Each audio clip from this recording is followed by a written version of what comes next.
guys, welcome back once again to Divine Invocations Tarot.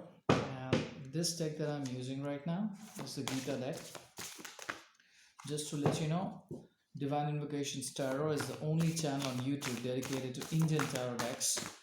And if you like my work, you might want to like, share, and subscribe to my channel. I do not do any personal reads. But yes, if the readings resonate with you,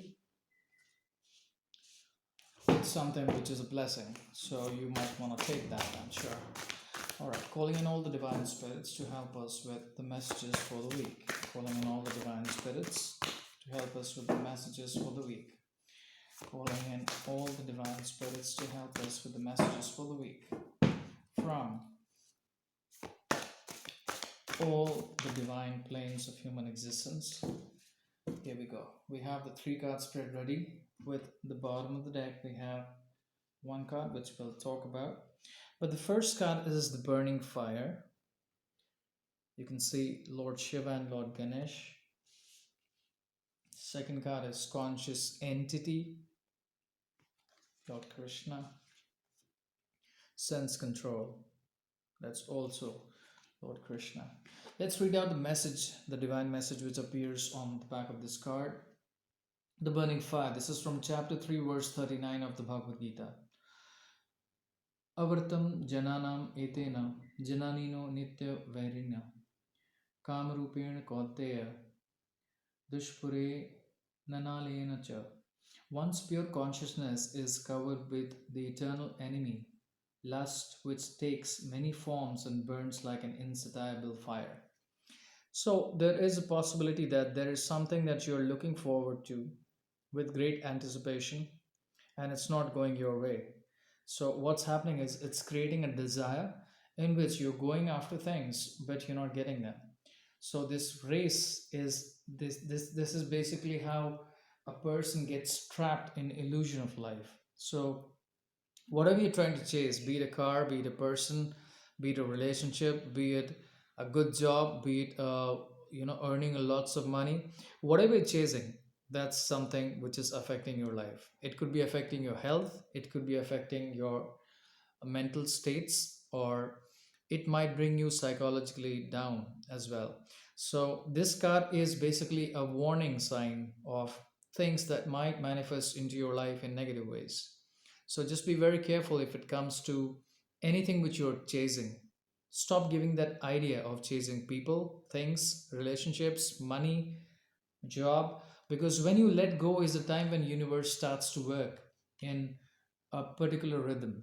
That's when you realize that your being there is not critical because you are in connection with the universe in such beautiful ways that everything that's going around you is an interplay of divine energies. Second card is conscious entity, a beautiful picture of Lord Krishna. This is from Bhagavad Gita chapter 13 verse 34. Yatha prakashyati ekah kritishnam lokam imam ravi kshetram kshetri tatha kritsnam prakashyati bharata. Those whose minds are enchanted by sense, enjoyment, and material opulence never find the resolution, determination to practice a spiritual life. So, this card is also an indicator of something which is a major transformation which is pending in your life, you can say. You can put it that way. Because this card is symbolic again to something which you are looking forward. You're possibly trying to find a better way to lead a happier life, but you're not able to. It is because the sensual enjoyments that you are seeking, it could be anything, that has to be given up to practice a proper spiritual life. And the only major essence to go for a spiritual life is an inner calling, and that cannot happen to everybody. So even if you're close to getting connected to yourself in a spiritual way, you have to understand that it's something you have to connect the dots in such a beautiful way that everything that you're doing, everything is an action that you're creating, is a rhythm that you are achieving with the universe. But that'll only open up, that world within the world of your heart will only open up if you allow itself to open up. So that's a side of you which you don't know about. That's your spiritual side of you, but it's currently clouded, cluttered. There is a sense of uncertainty. Desire is taking its own directions in different ways, and the spiritual life is trying to remind you of what you need to be as a person, the inner essence, which is what you should be moving towards. The last card is sense control. This is from chapter 2 verse 58. Yada samharate jayam kurmo naganavihina sharvasah indriyani indriyarbhetsya tasya prajna pratishtata. One who is able to withdraw the senses from their objects, like a tortoise drawing its limbs within its shell, is firmly established in wisdom. So, this card is basically talking about what you should be able to collect in the coming days. What I mean is, excuse me, when you give up the desire, is the time when you understand the value of creating a proper spiritual foundation in your life. And if that happens, there is a possibility of greater self control possible from your end, which will possibly lead to creating more wisdom into your life. And at the bottom of the deck, we have covered soul. Let's quickly read out the message from this card. This is from Bhagavad Gita, chapter 3, verse 38. Dhumena vriyate vahanir yathadarsho malinacha yatho labhenavarto garbhastatha tenadam avritam. As fire is covered by smoke, as mirror is covered by dust, or as the embryo is covered by the womb, similarly the living being is covered by different layers of lust. So, this card is basically again reminding you that something is to be corrected, something is to be taken care of.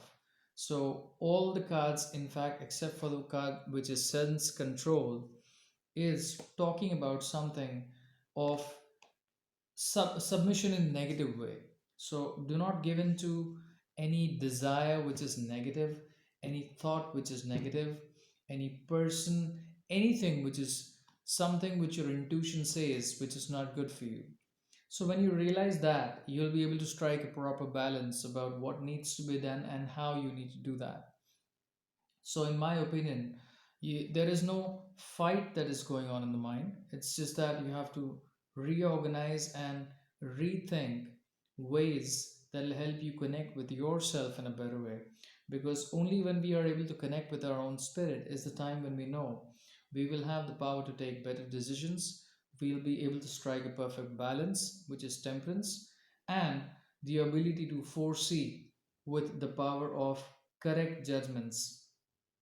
So these things will happen only when the sense of desire, the sense of greed, or these things are zeroed down.